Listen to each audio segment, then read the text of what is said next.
Hello friends, Vadivelu, Fahadh Faasil എന്നിവർ കേന്ദ്ര കഥാപാത്രങ്ങളെ അവതരിപ്പിച്ച മാരീഷൻ.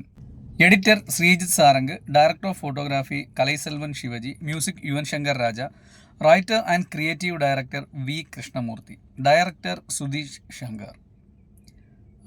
മാരീഷൻ എങ്ങനെയുണ്ടെന്ന് എന്നോട് ചോദിച്ചു കഴിഞ്ഞാൽ, സിനിമ തുടങ്ങിക്കഴിയുമ്പോൾ തുടക്കത്തിൽ തന്നെ നമുക്ക് ഒരു എലിയും പാമ്പിനെയും വെച്ചിട്ട് സിനിമയുടെ ഒരു സബ്ജക്റ്റ് നമ്മളിലേക്ക് എത്തിക്കാൻ ഡയറക്ടർ ശ്രമിക്കുന്നുണ്ട്. അത് കഴിഞ്ഞ് സിനിമ നോക്കുകയാണെങ്കിൽ സിനിമ ഒരു റോഡ് മൂവിയാണോ ഫീൽ ഗുഡ് മൂവിയാണോ എന്ന് നമുക്ക് തിരിച്ചറിയാത്ത വിധമാണ് സിനിമയുടെ പോക്ക്. ഒരു ഇൻ്റർവെല്ല് കഴിയുമ്പോഴാണ് യഥാർത്ഥ മൂവിയുടെ ജോർണറിലേക്ക് മൂവി മൂവ് ആവുന്നത്.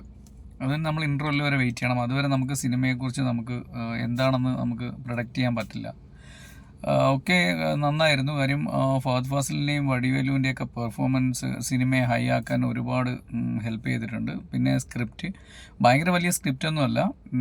സിനിമ എങ്ങനെയാണെന്ന് എന്നോട് ചോദിച്ചാൽ ഒരു എബോ ആവറേജ് സിനിമയാണ്.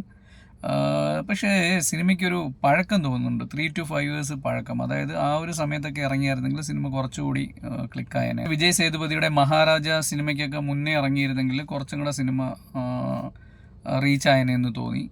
സിനിമയിൽ ഡീറ്റെയിലിംഗ് നന്നായിട്ട് ചെയ്തിട്ടുണ്ട്. കുറേ കാര്യങ്ങളൊക്കെ നമുക്ക് അവസാനം വരെ നമുക്ക് കൺഫ്യൂഷനൊന്നും വരാതിരിക്കാൻ ഡയറക്ടറും ക്രിയേറ്റീവ് ഡയറക്ടറും ഒക്കെ ഒരുപാട് അതിൽ ശ്രദ്ധിച്ചിട്ടുണ്ട്. അത് നമുക്ക് മനസ്സിലാവും അത് അവസാനം. പിന്നെ തീർച്ചയായിട്ടും ഫഹദ് നല്ല പെർഫോമൻസ് കാഴ്ചവെച്ചിട്ടുണ്ട്. വടിവേലു അത് പിന്നെ എടുത്ത് പറയണ്ട, നമുക്കറിയാം ഇത്രയും എക്സ്പീരിയൻസ് ഉള്ള ഒരാൾ എങ്ങനെ അതിൽ പെർഫോം ചെയ്യുമെന്ന് നമുക്ക് ഊഹിക്കാവുന്നതേ ഉള്ളൂ. അപ്പോൾ സിനിമ വലിയ സംഭവമൊന്നുമല്ല, ഒരു കണ്ടുകൊണ്ടിരിക്കാം, അത്രേ ഉള്ളൂ. സിനിമ വലിയ സംഭവമൊന്നുമല്ല, സിനിമ ഒരു എബവ് ആവറേജ് ആണ്.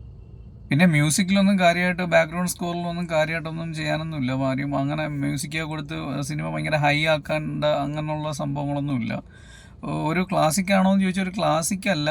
പിന്നെ പക്ഷെ നമുക്ക് ഈ ഫഹദും വടിവേലുവിനെയും പോസ്റ്ററിൽ കാണുമ്പോൾ നമ്മൾ മറ്റേ മാരി സെൽവരാജിൻ്റെ മാമന്നൻ പോലൊന്നും ആയിട്ടില്ല. പക്ഷെ പോസ്റ്റർ കാണുമ്പോൾ ഞാൻ സത്യം പറഞ്ഞാൽ ആദ്യം സിനിമയുടെ പോസ്റ്റർ ഒരിക്കൽ റോഡിൽ കൂടെ പോകുമ്പോൾ കണ്ടപ്പോൾ ഞാൻ വിചാരിച്ചു ആ സിനിമയുടെ ഇനി രണ്ടാം ഭാഗം കൊണ്ടാണെന്ന് വിചാരിച്ചു. പക്ഷേ അതുപോലൊന്നും ആയിട്ടില്ല സിനിമ. അതൊരു ക്ലാസ് മൂവിയാണെന്ന് നമുക്ക് എല്ലാവർക്കും അറിയാം. അതുപോലൊന്നും ആയിട്ടില്ലെങ്കിലും സിനിമ അത്യാവശ്യം കൊള്ളാം, കണ്ടിരിക്കാവുന്നതാണ്, ബോറടിക്കില്ല. അപ്പോൾ നല്ല സിനിമയാണ്, എല്ലാവരും പോയി കാണുക.